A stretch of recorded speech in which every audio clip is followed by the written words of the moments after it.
Hey, I'm Aaron from GameEnthus.com. I'm checking out Surplus of Sloths. I don't have it on autofocus. I don't know why I did that. But Surplus of Sloths. I think the context for the surplus is there are sloths that are falling into the river, and it's up to players to rescue them or make sure they don't fall in the river. There you go. Surplus of Sloths was designed by Charlie McCarron with art from John Merchant, with development from your friend and mine, Carla Cobb, Weird Giraffe Games. This game is being published by Weird Giraffe Games. This is a prototype, so the box size, cards, a lot of things are works in progress, but they work. I mean, yeah. So this is what the box may or may not look like. But the one thing I can guarantee you, there will be sloths in the game. Sloths are there. So if you're into sloths, like your ship has come in with sloths. And not only sloths, a surplus of sloths. Superfluous sloths. That implies that there's too many. But anyway, a surplus, which also implies it. That I'm getting distracted. There's 5 different types of sloths. That's all you need to know. All the numbers of the sloths are 1 through 7 with an X. X can be any number you want it to be. And there's also baby sloths. Only 4 of those, though. You would put these in for, I guess, an advanced game, but my initial play was with the baby sloths. They, as you'll see, they'll allow you to, you can take a baby sloth in your hand. The whole point of the game is you want to create runs of sloths in your hand. And then whoever has the longest run of whatever particular of the 5 sloths gets to choose from a communal tableau of sloths to score. And the X's are wild numbers in your hand, but the X's are multipliers in the communal tableau. The example in the rules, I think, is like a run of 2, 3, 4 or whatever. So that's 3 cards. So if in the communal tableau there was a 2 and a 3 of this color, a 2, 3, and X, you would add the 2 and 3, 5, and you multiply it by 2. So 1 X in the communal tableau. If you have the longest run of that type to score it, you add up the numbers, and then however many X's you have, you multiply. So you want a lot of X's if you can. It'll make sense in a second. I'm not sure if this is going to be the first player token, but it is a very cute little baby sloth eraser. But I would never erase with it. I would just leave it intact because it's very cute. Erasing. I don't know why I did that. All right, so these are the sloths. This is the box. I'll put this over here. You can look at it if you wish. It's nice to look at. And I'll do a quick setup for a 3-player game. Okay, in a 3-player game, you would remove 1 type of sloth. So I just removed the ones with the green leaf, which I'm sure has a name. It says tree leaf. So, but these ones are out. These other 4 are represented. So each player would get 3 cards. And 3-player game, you'd have 2 rows of 4, and then every player would give up 1 card for the surplus area, which is going to be down here. So every player would give up 1 card. Then every player would choose 1 card from their hand. They've been dealt 3, and they would choose 1 to go into the surplus area. I'll put these down here. So everybody would reveal, and then for this last row, which is the net, they will be organized by type. So right now, this is the area that would score. So if you have a lot of this color, you would get 6 points. If you get an X in there, you multiply it by 2. If you have 2 X's, you multiply it by 3. If you have 3 X's, I believe you'll multiply it by 4. There's 3 X's of each type. And the first player who pet a sloth or the player had a slow day would go first. I'll just take the player on the left. And the babies, let's just say hypothetically, if we put the babies in, it's only 4 of them. What the babies do is if you draft the baby into your hand, you immediately place a card into the net area. So it's strategic. Also, the baby can be a 0 for everything. So if you happen to have a 1 of multiple types of sloths in your hand already, if you have just one baby sloth that's 0, that baby sloth can be used in every set to which it applies. It just happens to just, it can be any color and serve in multiple runs, but it's always going to be 0. So it also lets you just put a card down in the surplus area. So if you've seen something building up, you can just maybe put a little bit more into it, assuming you have the run in your hand to score that one. Because you can only score the color or type of sloth if you have the longest run of that color at the end of the game when all the cards run out. So let's say this player over here would go first. So they have an X and a 1. So they're probably going to want to get this X down here. The baby sloths are not in the game right now, so I don't know how it's going to happen. But there's 2 other X's in this color somewhere between these cards here and what's in the deck. All right, so let's say they want to start working on a run.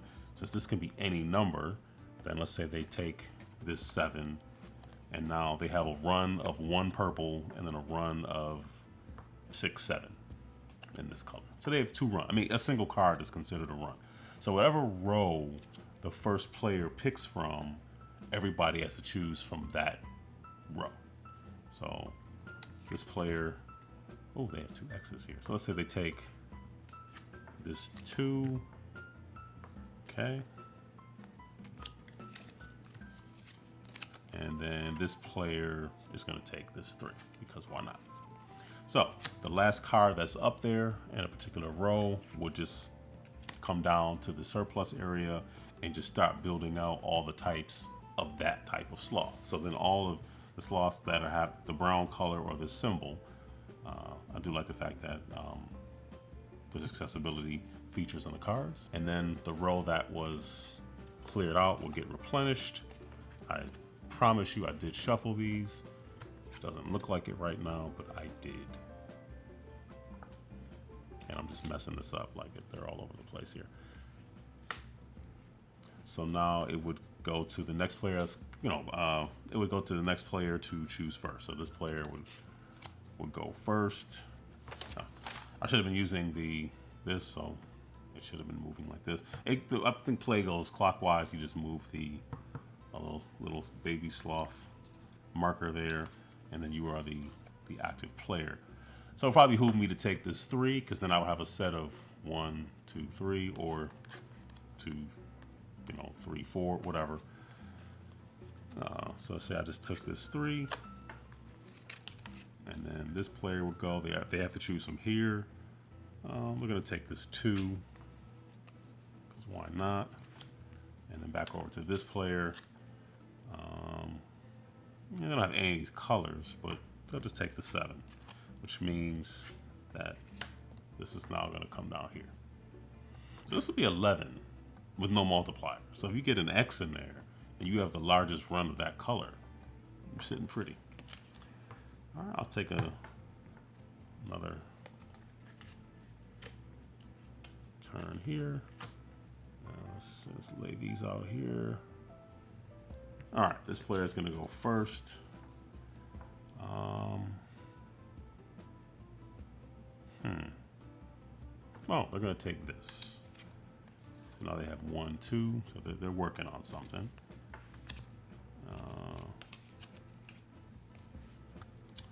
And what would this player take based on X717? I mean, these are wilds, which are good. So let's say they just take a wild, so they have something to work with there.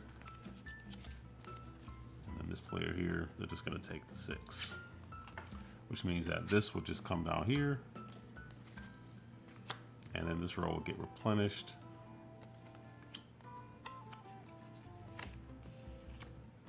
And the game will continue on like that until all of the cards are gone. So at the end of the game, everybody would just lay out all the cards that they have, comparing all of their runs. You'd have a lot more cards at the end, but let's say, this player has 1, 2, 3, or 2, 3, 4, whatever.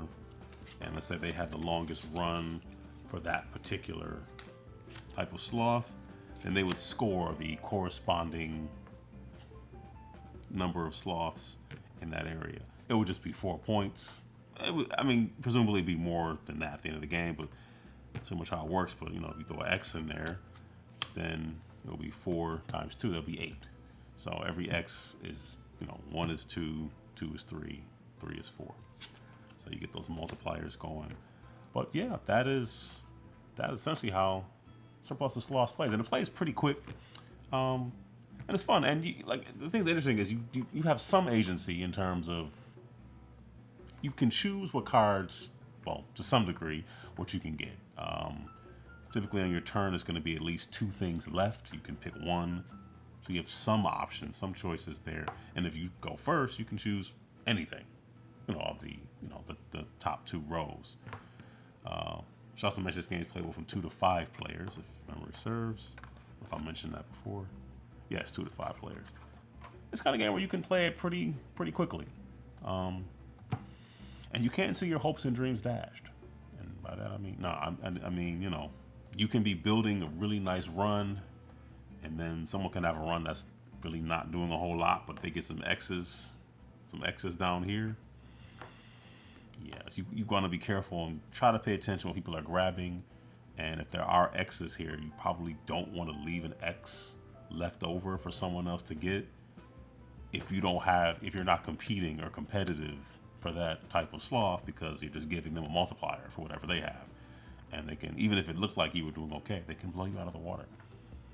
There's no particular reason why I'm saying that. It's just a coincidence. It's not like it happened to me. But yeah, so that is Surplus of Sloths. Slow and steady participants that deliver a fast and fun experience. There'll be a link in the description below where you can support the crowdfunding campaign for Surplus of Sloths from Weird Giraffe Games. Yeah, it's a fun card game. It's quick, easy, kind of thing where you play around and you want to play another round after that, or else. Anyway, thank you for watching. Take care, stay safe, be blessed.